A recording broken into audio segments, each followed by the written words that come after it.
I quietly left after discovering my husband's affair after 4 years of marriage. A year later, my ghosted ex-husband tracked me down. After hearing of his betrayal, I moved to the coast. I'm not sure why I'm writing this, but perhaps it will be helpful to someone now that the incident is over and I've moved on. After 4 years of marriage, I learned of my husband's affair in March 2019. I worked as a freelance graphic designer, which gave me flexibility but required intense deadline periods. My husband held a position as an architect at a prestigious firm. Although things had become a little strained due to his working longer and longer hours and my irregular schedule, we still had what I would call a fairly excellent marriage. 6 years ago at an art gallery opening hosted by a mutual friend, I met my husband, who is now my ex. We immediately clicked after we started talking. To be honest, I felt that being with a man who was so creative and ambitious was a huge advantage. My quiet, introverted nature somehow appealed to him. After a few weeks of dating, we found ourselves smitten with one another. When we would meet at each other's apartments, the world simply disappeared. After 2 years of dating, we eventually got married and moved into a charming loft while saving for a down payment on a home. Things began to change after the first 3 years of marriage.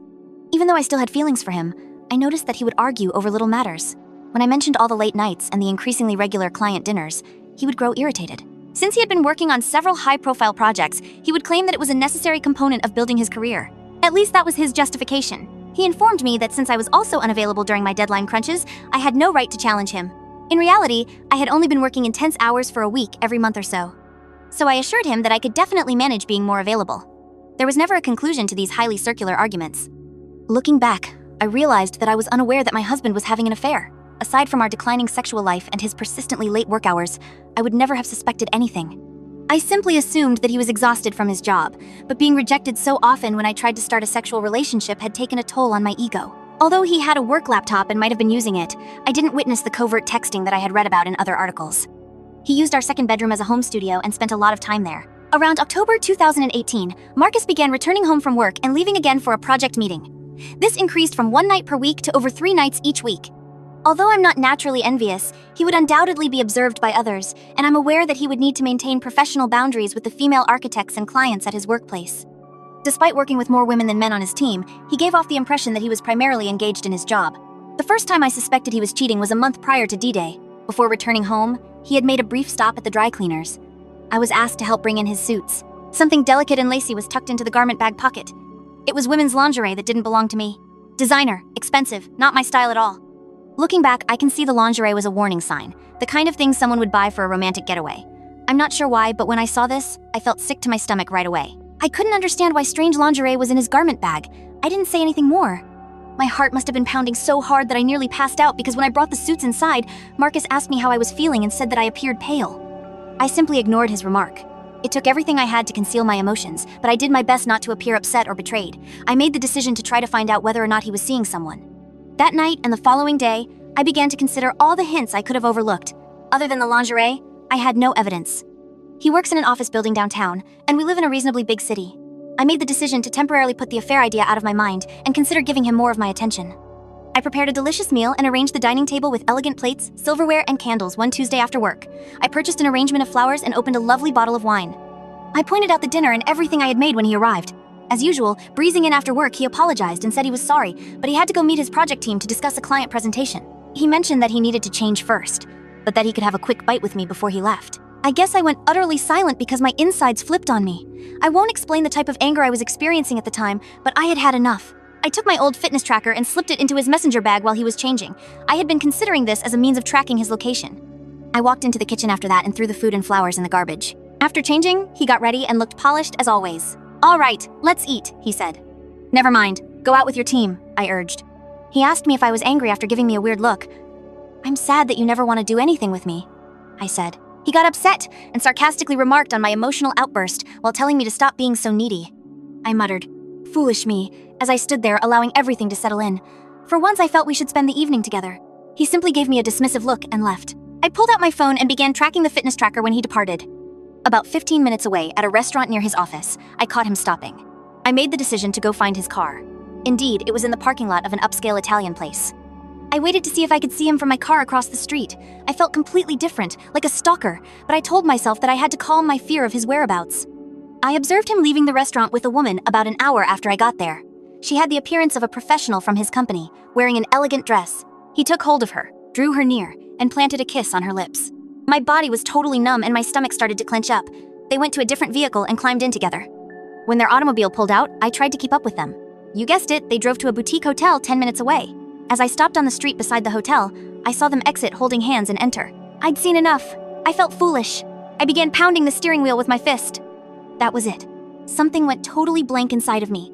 I'm not sure if I had an out-of-body experience or blacked out, but as I got better, I felt like I wanted a drink. At this point, my life started on a path I never would have imagined. I simply began to drive out of town, replaying all that I had just seen. I was crying out of anger, as much as I hate to admit it. I located a pleasant little bar on the outskirts of town, some 40 miles away, and stopped in. I ordered a drink while seated at the bar. The bartender, a woman, said that I looked like someone had stolen my soul. So, I guess I looked like death warmed over. I answered, half smiling. You could say that. A woman sat down beside me and struck up a discussion. Even though I didn't feel like talking, there was something about this woman that put me at ease. We struck up a conversation, and eventually my husband's infidelity came up. I told her that all I wanted to do was get away from him and forget about him. You're not alone, honey, she replied, giving me a sympathetic look. After giving it some thought, I experienced that a few years ago. I think there's a reason why these things occur. Your life can now take a positive or negative turn. I assure you, at this point, everything is totally up to you. Her remarks for some reason jolted me out of my gloom. Even though I was aware of my pain, I've always been able to see things rationally, and she was absolutely correct. We identified ourselves. Elena was her name. I really liked her calm, grounded vibe, even though she seemed like more of a free spirit. Are you going to move out? She inquired. I suppose. I never thought to look that far ahead. I had a fight or flight response going on, and I knew I didn't want to be around this man any longer. I have an idea, and I feel very sympathetic to your situation, Elena added. When the time comes, I have a small cabin on my property near the coast, in case you feel the need to go. It might require some work, and isn't very fancy. Why don't you visit and see if you could imagine yourself briefly residing in something like that? I'll give you a terrific deal on it. At least you could be on a beautiful piece of property I own. I would appreciate it if you could watch it for me. It could be beneficial to escape your predicament. Just a thought. I took a moment to comprehend her concept. Hell, honey, if I could have escaped my cheating ex-wife years ago, I would have jumped at the chance to go live in a cabin or anything just to get my head on straight, added the bartender, who had been listening in on the chat. Perhaps this was just what I needed, but I felt as though I had wandered into the Twilight Zone. Yes, I'll think about it and maybe check it out, I said to Elena. After a while, we split up and agreed to get together at her house in a few days. I began to feel as though I had some perspective and an opportunity to escape what I thought was a terrible heartache, combined with a nightmare. I knew one thing for sure. I would never ever want to spend time with my husband again. I find cheating to be so disgusting, and it has always been the one thing I thought I would never put up with. I sat on the couch when I arrived home that evening. Marcus asked me where I had been when he came out. Where have you been? I questioned, turning to face him. You know, I went to the project meeting, he said. I directly inquired, are you having an affair? He appeared surprised, but he soon collected himself and responded, no, why would you ask me that? I informed him that I had heard he might be seeing someone at work. Who told you that? He said. Someone I know, I said, but I kept the name a secret. After saying, you're being ridiculous, he accused me of being paranoid and insane and inquired about my whereabouts.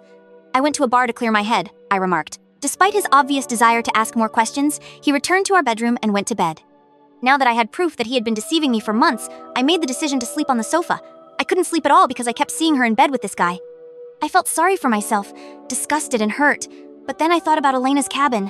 The thought of it cheered me up, and it was almost like a revelation. Something must be wrong with me since the fight or flight response automatically activated amid the pain I was experiencing, and I preferred the flight response. We didn't talk much the following morning and carried on with the weekend as if nothing had occurred. I scheduled a meeting with Elena a few days later. I noticed that Elena had a lovely property when I got there, and the cabin was actually quite nice, about 800 square feet, fully furnished with rustic charm. It brought back memories of a peaceful retreat I took with friends while I was in my 20s. Elena accepted the modest rent I offered her for the cabin.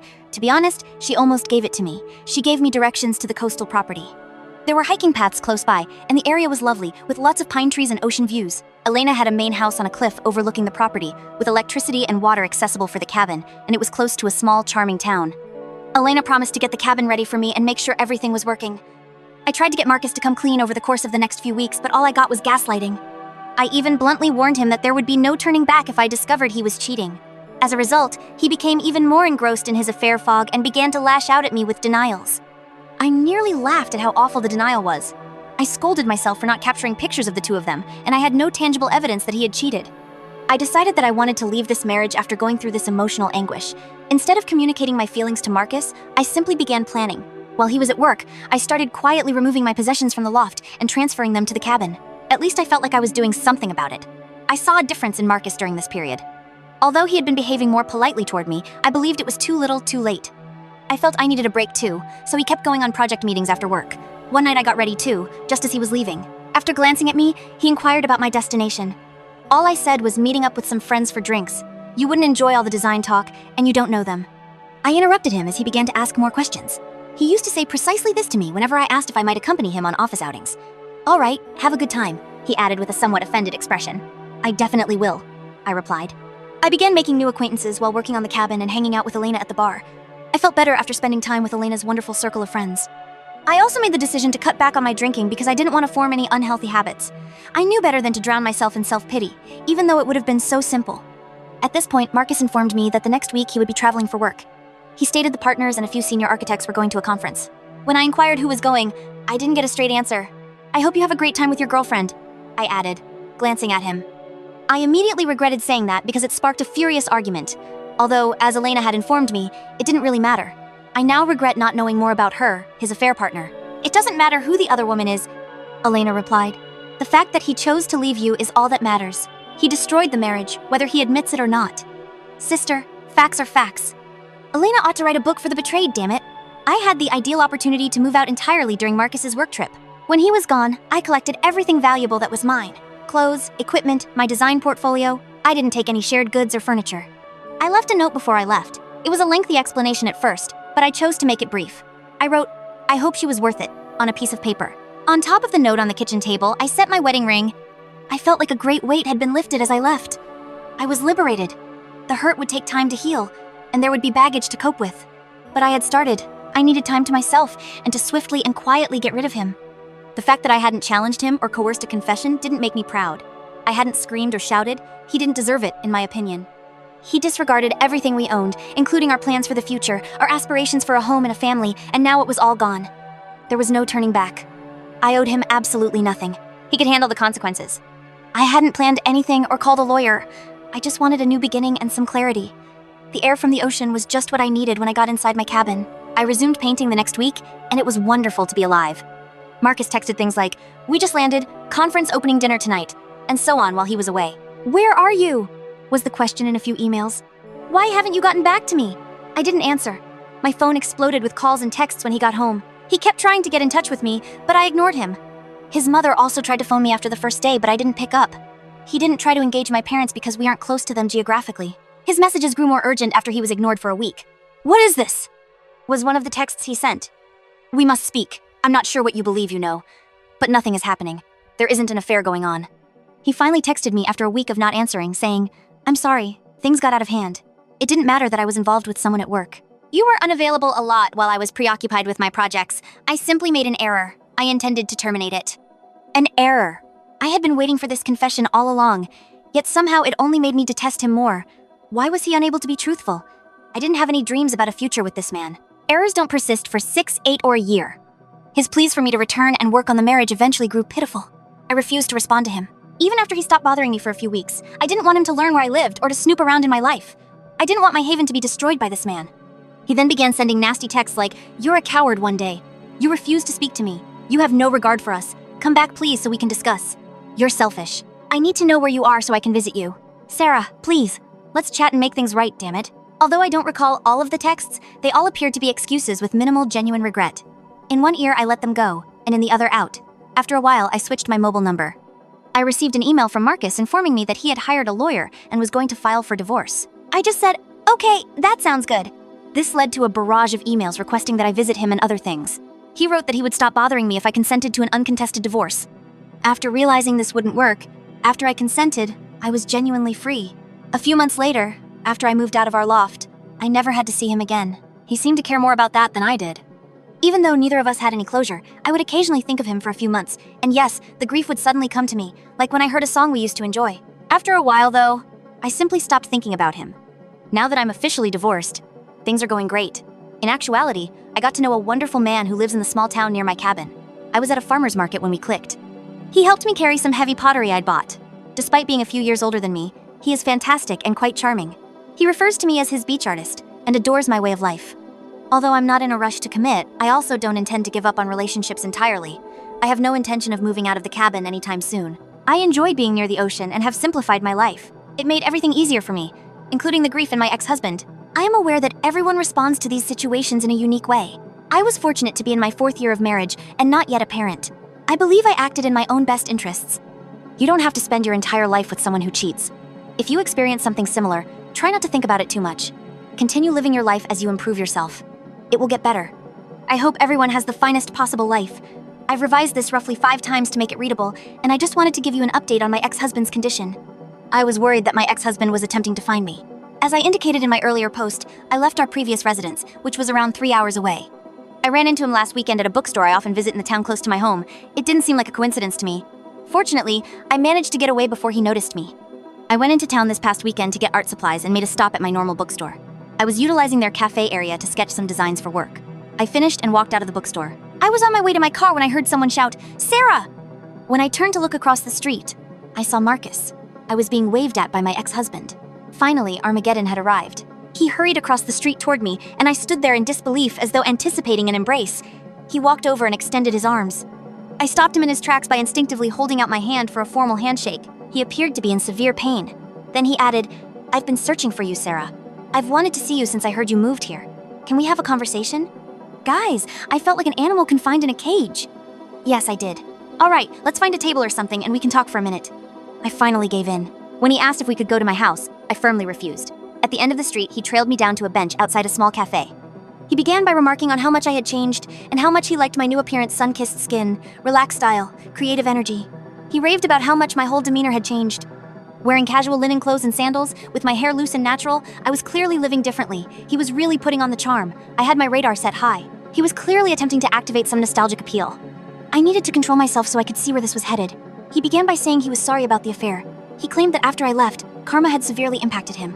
When the woman's husband learned of the affair, the situation became so tense that Marcus eventually had to leave the firm. His affair partner, who at the time was married, received criticism and went through a messy divorce. He replied by telling her husband the truth after she blamed Marcus for everything, which caused major professional consequences for both of them. This is when he bowed his head and began to look emotional. I didn't say anything, I just sat there and looked around. He stood up straight and looked at me for a while. "What do you want from me?" I asked. He assured me that he had no intention of having an affair. He stated that the company's competitive culture and pressure drew him in, and that his affair partner used her charm and proximity to seduce him. He acknowledged that he felt he was taking advantage of her as much as she was taking advantage of him. After I left him, he stated that he intended to come clean. He drank after losing his job to ease the guilt he felt at the moment because he loathed himself.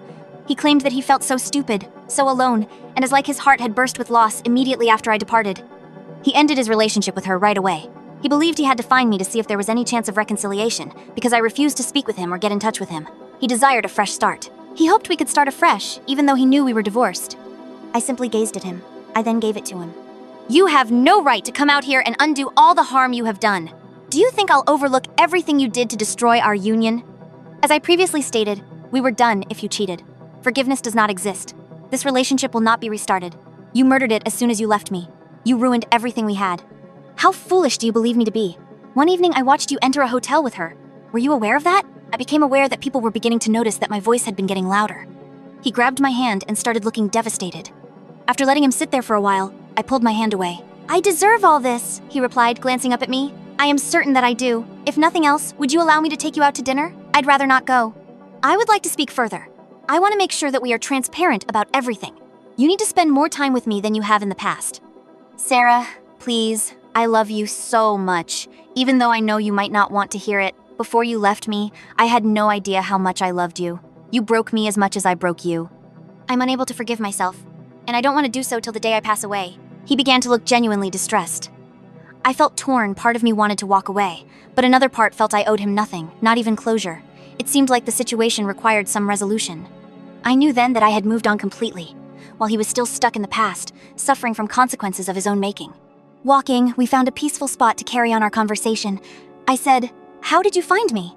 When he had calmed down, "Have you engaged a private investigator?" After giving it some thought, he responded, "No," with a small, embarrassed laugh. He clarified that he ran into my college friend Jennifer a few weeks prior and asked how things were going. Jennifer didn't mention that she had seen me, but Marcus pressed her for information. I had warned Jennifer not to tell him, so she was reluctant, but Marcus persisted. Jennifer finally gave in, but all she knew was that I lived somewhere on the coast and was in town occasionally. He began to come here to look for me. I kind of laughed when he said that, thinking, damn, Jennifer can't keep her mouth shut. He looked embarrassed. We ultimately decided to have coffee at a charming little spot with outdoor seating. I made sure we didn't drink anything alcoholic, since I wasn't going to give him a reason to be sentimental or say he wasn't clear-headed. In fact, we had a decent conversation. I then escorted him to his vehicle. He insisted that he hadn't dated anyone else since I left and vowed fervently that I was the only person he wanted. So he pushed me hard to reconsider. No, it's still way too early for me to go down that road, I informed him. He pleaded with me to think about it, but I didn't say yes. After giving him my email address, I didn't say anything more. My response to his request for my phone number was, "You'll just blow it up with texts and calls." He looked hurt by it, but in the end, he agreed with my choice. He promised to send me an email about possibly returning to town the following month before he left. I asked him directly, "Would you have forgiven me if I had been the one cheating?" Before he got into his car. Yes, in time, but only if we saw a marriage counselor and worked through the healing process with lots of talking, maybe even a post-nuptial agreement, he responded after pausing to reflect. All right, maybe I could do that in 5 or 10 years, I answered. I would wait if that's what it would take, he replied. He then took both of my hands in his, looked me in the eye, and said, "God damn it, Sarah, I will always love you and will do anything to prove it." This statement truly caught me off guard. His remarks continued to affect me even after he left. He had spoken those words so firmly. However, I was still unable to envision us reuniting. Even though I felt better about having had the conversation, I was unable to perceive him as anything more than my past at this time. Perhaps eventually a distant acquaintance, but even that was uncertain. I returned home, enjoyed a long walk on the beach, had some wine, and thought about how far I had come. Could someone please assure me that he wouldn't destroy the tranquility I had created for myself? I had no idea. I had the luxury of time to sort through it and get perspective, but it was all still too vivid in my mind. Most likely, this will be my final update. When I first uploaded my story to Reddit, the moderators kept taking it down. In summary, I ghosted my ex-husband for more than a year before he discovered me. He wanted to make amends and start over with us. You will be deeply disappointed if you thought I would be the typical fool and forgive him. He expressed his love and regret for the affair in a lengthy email he sent me last week. He offered to come out and stay nearby for the weekend once more to talk. My answer? I declined firmly. I informed him that I had no plans to make amends with him.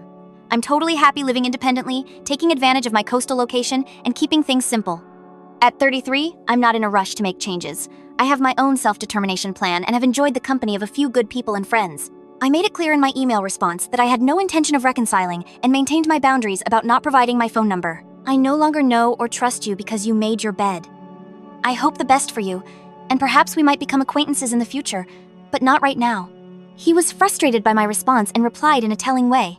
He acknowledged that he had taken a job offer in a different city. His true goal had been for me to accompany him, believing that my freelance work would make the move simple. He wished we could start over somewhere new.